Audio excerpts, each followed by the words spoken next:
Senator, you have been fighting for over 12 years for a declassification of the so-called 28 pages. Is it worth the fight? It absolutely is. The Americas and the world, I think, are paying a heavy price for the failure to be honest with what happened at 9/11. For instance, I think Saudi Arabia has seen the lack of any adverse action for their participation in 9/11 as a signal of impunity. And they've continued financing terrorist organizations. They've continued with their mosque and madrasas, training the next generation of terrorists. If you knew the content of the 28 pages, if you could read it, would the history have to be rewritten? Yes, because the current view of the United States government is that the 19 hijackers acted alone. Most people think that's highly implausible. I believe that there was clearly a support system to make it possible for 19 people who didn't speak English in the main, who most of them had never been in the United States before, and who were of limited education, to have carried out such a sophisticated plot while maintaining their anonymity. So I think, yes, history will have to be rewritten to say there was a support group which made 9/11 possible. The Security Committee argues that one can read the 28 pages. Could you describe who can read them, the 28 pages, and under which circumstances? Today, the pages are classified, which means that they're only available to a limited group of people. Persons within the intelligence agencies with the proper rationale can get access to the pages. Members of Congress who go through a screening process can read the 28 pages. Members of the White House National Security Council with appropriate clearances can read the pages. That's about the universe of individuals who know what the 28 pages say. How can I imagine? Can I have cell phones there? Is it?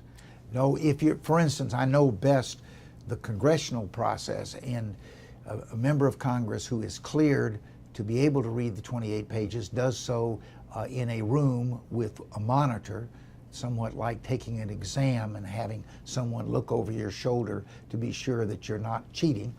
You can't take notes. You cannot discuss it with anyone after you have completed your reading of the 28 pages. So it's very constricted. For our German viewers that might not be so familiar with the case, the 28 pages are part of the joint inquiry report of the commission you've been heading in the early 2000s. What is in these 28 pages?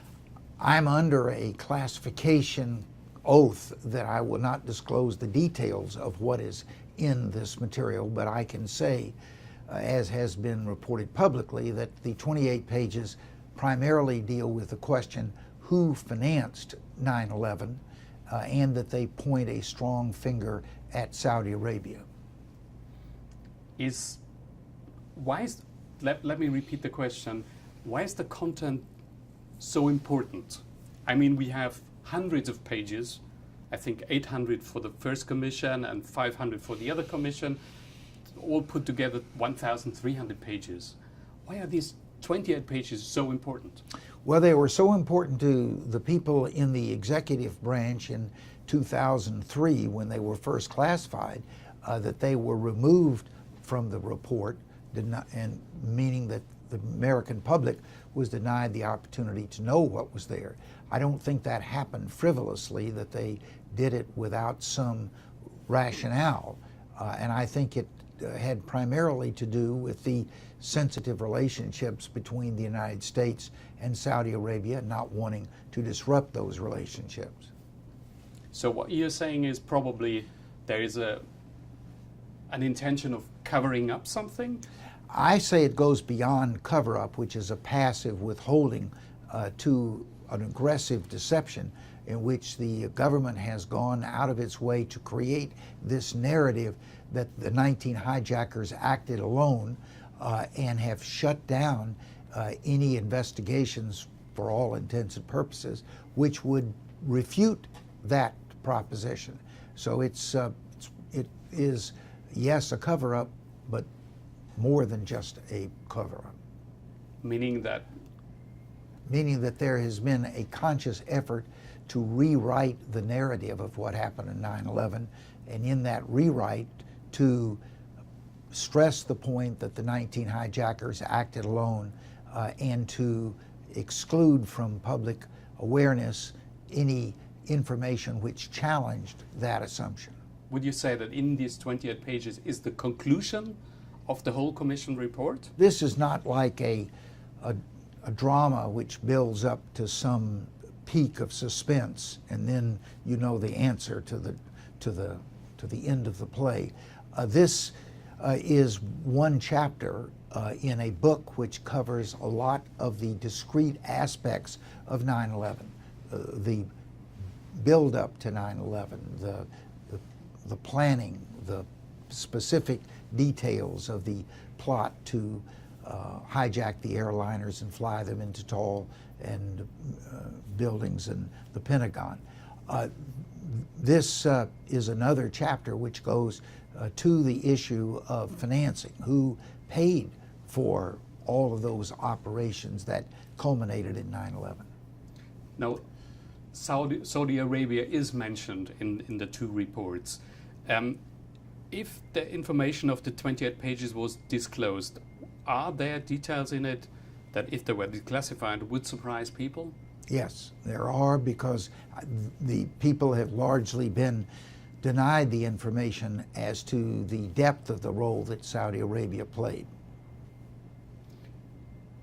You once said the pages were the conclusion of the congressional inquiry into 9/11. In how far? It was the last chapter of a 840-page book. So in that sense, it was the conclusion, but it was not a standalone summarization of the previous pages. The actual formal report was approximately 500 pages. Then there were 300 pages of some statements which individual members of the commission wanted to enter, some other chapters that related to more technical information. This was the last chapter of the core of the report. You once called it a smoking gun, the 28 pages. Why? Why is it a smoking gun? I think if you define a smoking gun as being the conclusive evidence that the crime was committed and by whom the crime was committed, I believe this is a smoking gun. Others may give it a different evaluation. Do you think the American people does know that Saudi Arabia played a big role in the development of the whole 9/11 plot? I believe the American people have a general sense that they cannot believe that this very sophisticated plot of 9/11 was carried out without some assistance. And when they look around the world to see where did that assistance most likely come from, Saudi Arabia stands out. I believe that these 28 pages will help to add some additional evidence to that assumption that there was a support system and that support system had its primary origin in Saudi Arabia. Then let's talk about Saudi Arabia. 15 of the 19 hijackers have Saudi nationality, which, please correct me, was conceived as a coincidence. Mm-hmm. Do you think the US would have reacted differently if the attackers had been, let's say, 15 Iraqis or 15 Iranians? I don't think they would have responded any differently if that was the end of it. It's the relationship between the hijackers once they were in the United States and the support that they received while they were here, which facilitated the ability to carry out the plot. But basically, there was no mentioning of saying this must be a key role of Saudi Arabia because 15 of the 19 were of Saudi Arabia. Certainly that raised people's concern that so many of the 19 came from one country. If that were the end of it, I don't think we'd be having this discussion. The fact is there were many other linkages between Saudi Arabia and the 19 hijackers, some of which we know, frankly, some of which are still, and even after the 28 pages are released, we won't know.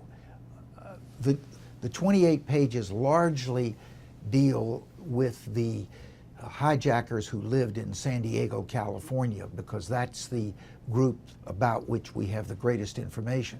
But there's substantial documents still to be declassified beyond the 28 pages, which relate to what did the hijackers do in other places where they lived, such as Sarasota, Florida, where the FBI has now produced 80,000 pages of information from its investigation, which has yet to be released to the public. You've just said that the chapter points a strong finger at Saudi Arabia. Where exactly does it point to in Saudi Arabia? Again, I'll have to go back to my earlier statement that I'm under an oath of confidentiality as to the details of what is in the report.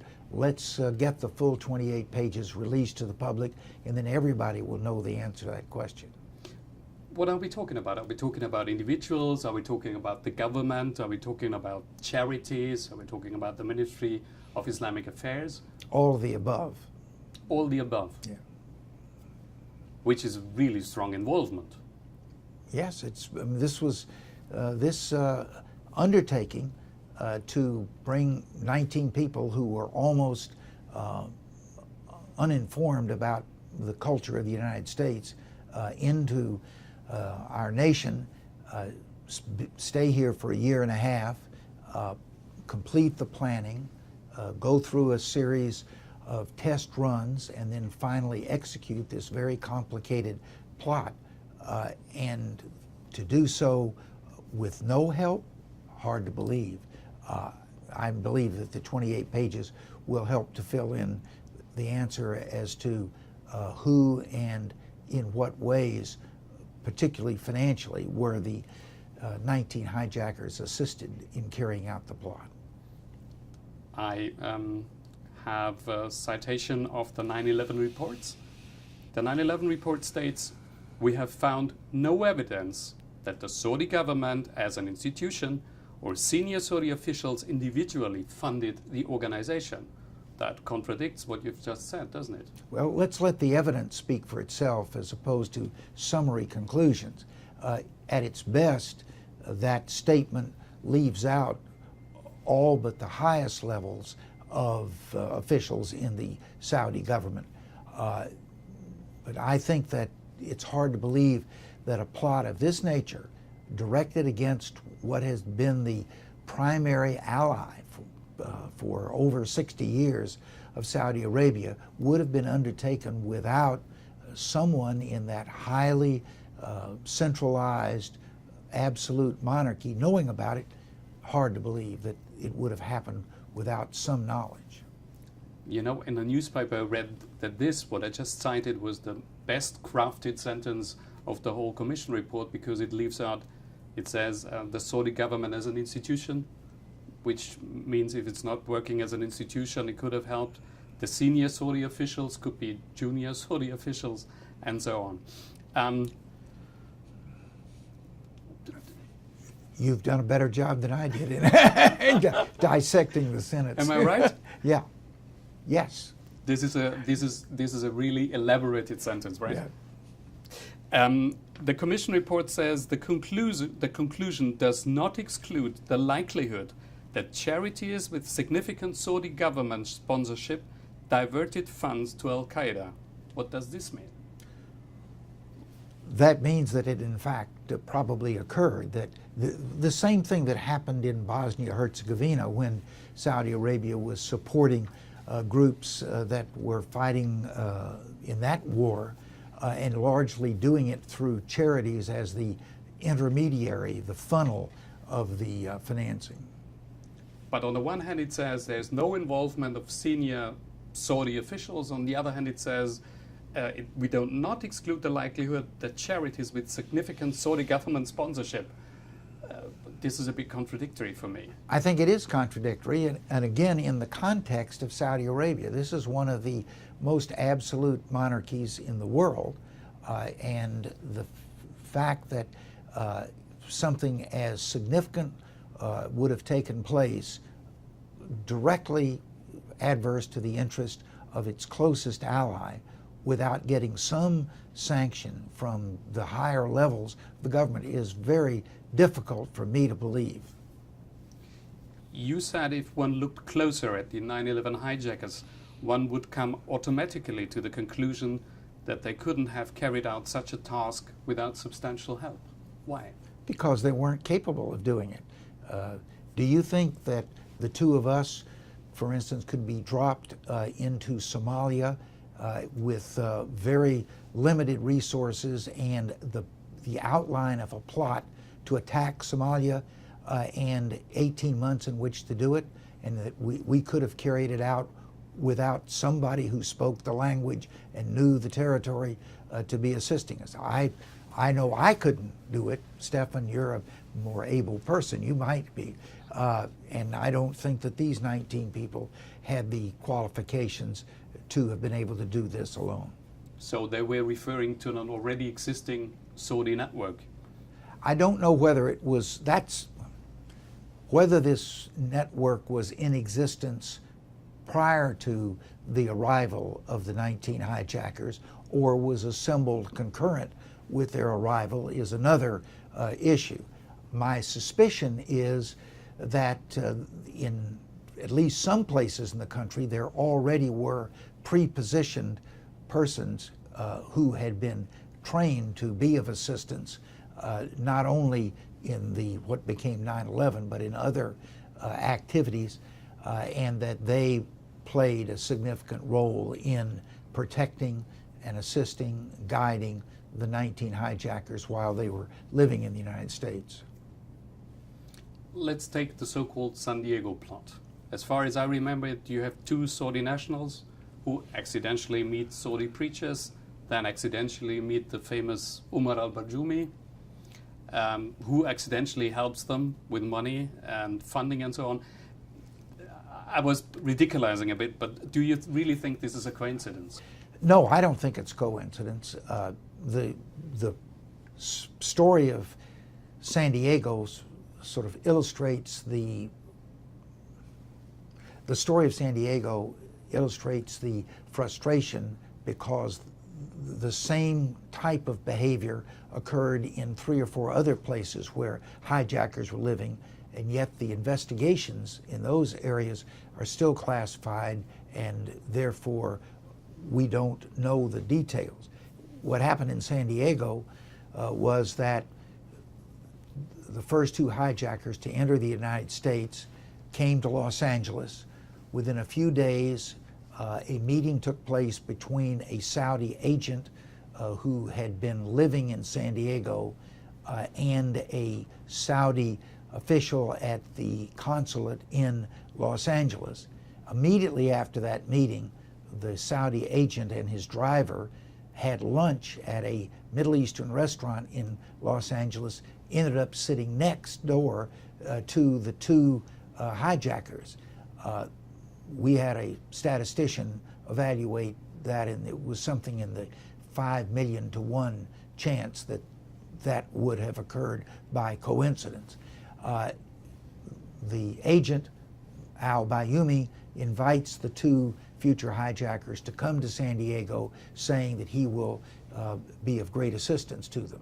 And he was. He helped provide them a place to live, provided them a circle of friends who contributed to their ability to maintain anonymity, and arranged for flight lessons and other forms of personal assistance. I don't think all those things just happened by accident.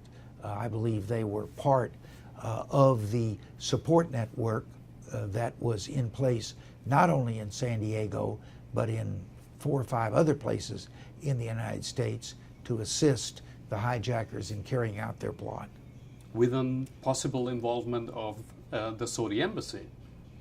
in the case of San Diego, a very clear involvement of the Saudi embassy, and the man who was the organizer of that first meeting at the consulate was subsequently not allowed to return to the United States based on allegation of his terrorist associates and involvements. Regarding Omar al-Bayoumi, do you believe he was a Saudi agent? So does the FBI. That's the way they described him in their files. Let me get this straight. The FBI says he is a Saudi agent. Correct. That means we have hints of, let's say, government involvement. Being an agent involves security service. Security service invades. Yeah. Bayoumi originally came to San Diego as part of a program that the Saudi government established after the Persian Gulf War. The Saudi kingdom, concerned that they were going to be afflicted with a Iranian-type student-led revolution. And so they set up a series of monitors to watch over Saudi students. There were a substantial number living in Southern California. Bayoumi's original assignment was to monitor those students and report anything that he found that might be threatening to the kingdom. What it appears is if he was then given a secondary assignment of assisting these two future hijackers when they came into the United States, and he encouraged them to come to San Diego so that they would be available for his close supervision. But if you said the FBI knew he was a Saudi agent, that means that they already turned a blind eye to the Saudi connections even before 9/11. When they described him as an agent, they meant that he was an employee and responsible to entities within the Saudi government, and he was both of those. He was working for a company whose principal client was the Saudi government and was a ghost employee. He received a salary but never was expected to show up for work. Those are ties that raised him to the status of being a Saudi agent. There are reports that part of the San Diego attackers' money came from the Prince Al Faisal Fund in Riyadh. Could you confirm? There'll be more detail about this when the 28 pages are released, but the essence is that there was a relief fund available to Saudis living in the United States who'd fallen onto hard times, and it was administered by Princess Faisal at the Saudi embassy in Washington. One of the beneficiaries of this fund had been a lady by the name of Mrs. Bosnan. Her husband was also an agent of Saudi Arabia and took over the position that Bayoumi had held once he returned first to England and then back to Saudi Arabia. She had been quite ill and was getting a monthly check to pay some of her post-surgery medical costs. When the two hijackers arrived, those checks started going from the embassy to Mrs. Bosnan to Mrs. Bayoumi, and then the inference is, and I hope that we'll learn more about this, to the two hijackers as a means of their financial support. Indirect financiation of two hijackers by Saudi government fund. You'll read the 28 pages and see if you come to that conclusion. But you wouldn't exclude it? You read the 28 pages and you'll see what conclusion you reach. Now, Mr. Keane says there are hints of the involvement of only one Saudi diplomat, so it can't be that bad. Well, I don't think it's just one Saudi diplomat. There were diplomats both at the consulate in Los Angeles and at the embassy in Washington, and there were other Saudi persons who may not be described as diplomats who, in one way or the other, were involved in the funding of the 9/11 hijackers. And then we have the case of Rassam al-Sharbi. He's a want-to-be attacker whose flight certificate was found in a Saudi embassy envelope. Is this a coincidence? It was found in an envelope, I think, in Pakistan, maybe in Peshawar, where he had been killed, and this was disclosed. It raises the question of why did his flight training certificate end up in an envelope that came from the Saudi embassy, and now he is a deceased potential terrorist. Senator, do you really believe that consecutive administrations have been protecting the Saudi royal family against the interests of the United States? I don't necessarily believe they thought it was against the interests of the United States. I think they may have felt that it was in the interest of the United States not to disturb the long relationship that has existed between the United States and Saudi Arabia. In my opinion, it was very adverse to the interest of the United States to have kept this information classified and away from the American people. We would have made better policy judgments had the American people known what had transpired than those that in fact were made. But doesn't the American people and doesn't the world have a right to know the truth about 9/11? Absolutely, yes. And that's what, with a lot of other people, I have been working at for now 13 years to make this information available to the American people. Even if this affects the political ties to Saudi Arabia. I think the basis of a good relationship, whether it's a relationship between husband and wife or between parents and children or between two nations, is truthfulness, that people need to deal from the reality of what is happening as opposed to changing that reality by disclosing important chapters of the relationship. Because basically what you were saying is that one key ally of the United States, one key ally of Europe, by the way, too, in the Middle East, Saudi Arabia, helped voluntarily the preparation of one of the biggest catastrophes in modern history. Well, I promised my wife that I would not do anything during this effort to get these pages disclosed that would cause me to violate my oath and therefore possibly be sent to a federal penitentiary. I'm going to continue that commitment to my wife. Again, I would suggest when you have access to the 28 pages and the thousands of other documents that bear on this issue, I think you can answer the question yourself. Has there been censorship regarding the joint inquiry report? Well, how do you assess well, that? What do you define censorship? The answer is yes. Censorship is where there is information which would, under normal circumstances, have been available to the public, which by governmental action is withheld. I think that's a classic definition of censorship, and that's precisely what's happened here. Is the 28 pages, does it speak about the Bush administration, or is it about consecutive administrations? Well, of course, it was written in 2002, so it was, and 9/11 occurred in September of 2001.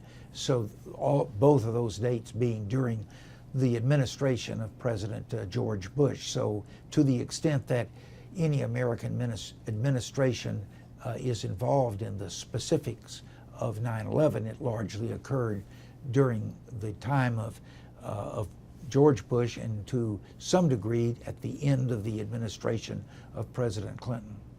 But it was the Bush administration who vetoed the disclosure of the 28 pages. Yeah, or to put it another way, they affirmatively classified those pages and caused them to be removed from the materials that were subsequently released publicly. Now there is 9/11 Commission report of the commission that continued your work, so to say. Were all the leads that were developed in your commission in the 28 pages, were all these leads answered in the 9/11 report? I don't think so, because if they had been fully answered, we would know some of the questions which continue to perplex us. What is the official reason why it shouldn't be disclosed? There has not been a public statement with clarity as to why this information is still 13 years later being withheld. My suspicion is that it has to do primarily with the unwillingness to disrupt a long-time relationship between the United States and Saudi Arabia. In a letter of 2003, the Select Committee on Intelligence wrote in a letter to you, the publication of the 28 pages would adversely affect ongoing counterterrorism efforts. Now John Brennan says the 28 pages contain raw, unvetted material and therefore should not be released. Is it the one thing or is it the other? I think there might be a number of potential explanations. In addition to the 2 or 3 that you've just suggested, there's the issue of the close relationship that existed between the Bush family and the Saud kingdom, going back 3 generations. So there's speculation as to what were the motives. I think the way to get to the motives is first to get to the facts, find out just what did happen, and then you'll be in a better position to ascribe why people used the system, in this case the ability to censure, classify, withhold information from the American people. Would you say these are plausible reasons? I think they are in the basket of plausible reasons. Do you think then, from what I take, one should reopen a 9/11 investigation? Absolutely. It should be reopened, in not only because of the mystery which surrounds what we do know, but also because there's so much we don't know. If I could use the example of Sarasota, Florida, where Muhammad Atta, the leader of the 19, and 2 of his associates lived for a considerable period of time while they were taking flight lessons. In the same community was a very prominent Saudi family with whom they allegedly had considerable relationships over a period of time. 2 weeks before 9/11, that Saudi family left under what was described as urgent conditions. New car in the front lawn, clothes in the washer, food on the table, and returned to Saudi Arabia. Now the suggestion is that maybe they were tipped off that 9/11 was about to happen and they'd be better off out of the United States. We don't know the answer to that question. That's the kind of information that we need to reopen the investigation in order to secure. There are critics that say these theories about Saudi Arabia and the involvement is close to a conspiracy theory.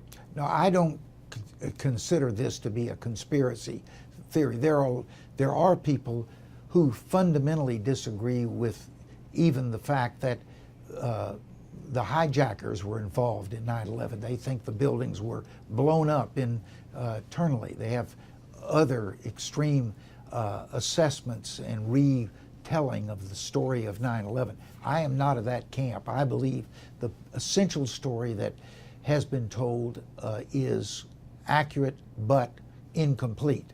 And one of the big areas of void has to do with the issue of, did these people operate alone? Were they able to carry out such a complicated task given their own personal limitations? Or did they have some support that made it possible for 9/11 to have occurred? Now, concerning Saudi Arabia again. The foreign minister of Saudi Arabia asked himself for a declassification of the 28 pages. Saudi Arabia, quote, has nothing to hide. So the content cannot be so Saudi critical, can it? Yeah, and that's not the first time. Within a few weeks of the initial classification of this information, back in the summer of 2003, the then Saudi ambassador of the United States asked that the 28 pages be made available. And now more recently, the current foreign minister has made the same request. To me, that should make it an open and shut case as to whether the United States should release the information. It's in our interest to have it released. The Saudis want to have it released. Who is to stand between the two parties to deny the public availability? But if it's so critical against Saudi Arabia, why does the Saudi government it to be released? I don't know the answer to that question. It seems contradictory. Some have suggested that the Saudi ambassador 13 years ago and the foreign minister today understand that it's unlikely that the United States is going to release these documents. Therefore, they can appear to be the aggrieved party urging that they be released, knowing that it's not going to happen. It strikes me because Saudi Arabia warned Washington if it passes a bill that would allow the Saudi government to be held responsible for any role in the September 11 attacks, it would sell up to $750 billion in U.S. Treasury securities. That is a parallel but different issue. There were almost 3,000 Americans killed on 9/11. Their husbands, wives, sons, daughters have been litigating in a U.S. court contending that Saudi Arabia was a co-conspirator in 9/11 and therefore should be held responsible and pay compensation for the injuries that were inflicted. Those families have been unsuccessful thus far for a couple of reasons. One, that they haven't been able to demonstrate enough evidence to sustain a motion to dismiss them from court, and the Saudis have consistently raised the defense of sovereign immunity, that you can't sue us because we're the king and the king can do no wrong. It's a law of 1976. That's a 1976 U.S. Law outlining the conditions under which a U.S. citizen can sue a foreign government in a U.S. court. There has now been an amendment to that 1976 law which would provide an exception where it was a terrorist attack which killed or injured an American on U.S. soil. That just passed the U.S. Senate unanimously, and that has very much concerned the Saudi government to the point that they've threatened that they would sell all of their assets in the United States, which they say amount to about $750 billion. To me, that says, one, that they are concerned that if this were to go to an open court, they might be found to have been a co-conspirator and therefore responsible for compensation. And two, that the amount of that compensation could be very, very large. But that's a serious threat, isn't it? The consequences of the Saudis selling $750 billion of U.S. assets would be much more economically disadvantageous to the Saudis than it would be to the United States. But I mean, this shows that that's a point. That there is the possibility that they consider themselves that they could be found guilty before an open tribunal. Yeah. And secondly, the two things, of course, are intertwined. Mm-hmm. Because if you disclose the 28 pages... That gives more evidence to the families to support their claim that Saudi Arabia was a co-conspirator. Who would be accused in that case? The Saudi government? In the cases in the past, The Saudi government has been a defendant, but also a number of Saudi entities such as financial institutions, charities, religious groups have also been under the umbrella of Saudi interests that were involved in facilitating 9/11. Now, for Germany, as for the US, Saudi Arabia is still a very important player, very important ally in the Middle East. Do you think we should reconsider the position? No, I think that we should do as any ongoing relationship, be honest and let both parties, in this case, not only the United States and Saudi Arabia, but the world, know what has occurred and let them make their future judgments with full knowledge of the past. Why is it that Saudi Arabia is so important to us? Is it oil? Well, is it influence? Well, is it actually, it has been very important and continues to be, primarily because of its oil. It has the one of the 2 or 3 largest reserves of oil in the world. Also because it has been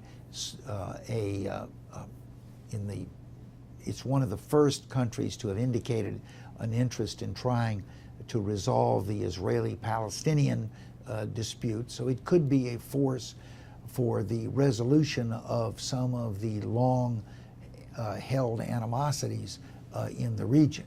But I don't believe that any of those matters of their historic role justify continuing to give them the protection of censorship as to what they have done around 9/11. And they're still one of the main sponsors of Wahhabism in the world. Look at Syria. They were a primary funder of Al-Qaeda. They've been a funder of the regional Al-Qaedas, such as Al-Qaeda in the Arabian Peninsula, and of ISIS.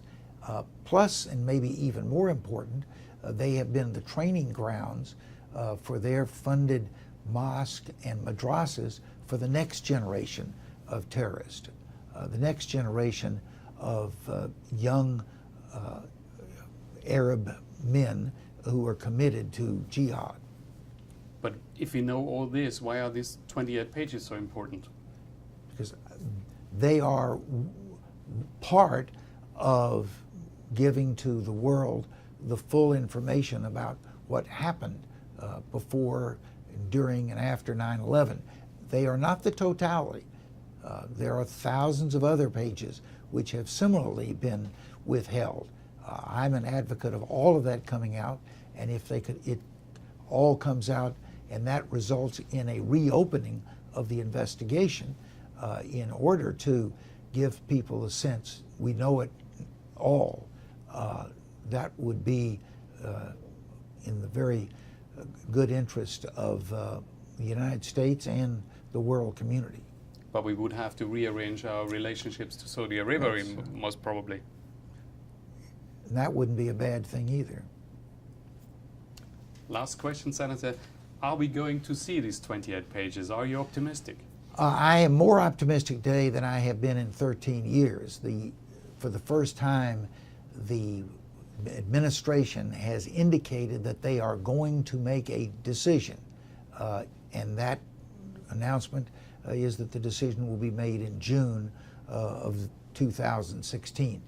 What the announcement will be is still unknown, but I am hopeful that with all of the interest, including the interest of the international community in this issue, that we will err on the side of giving the people the truth as opposed to withholding the evidence.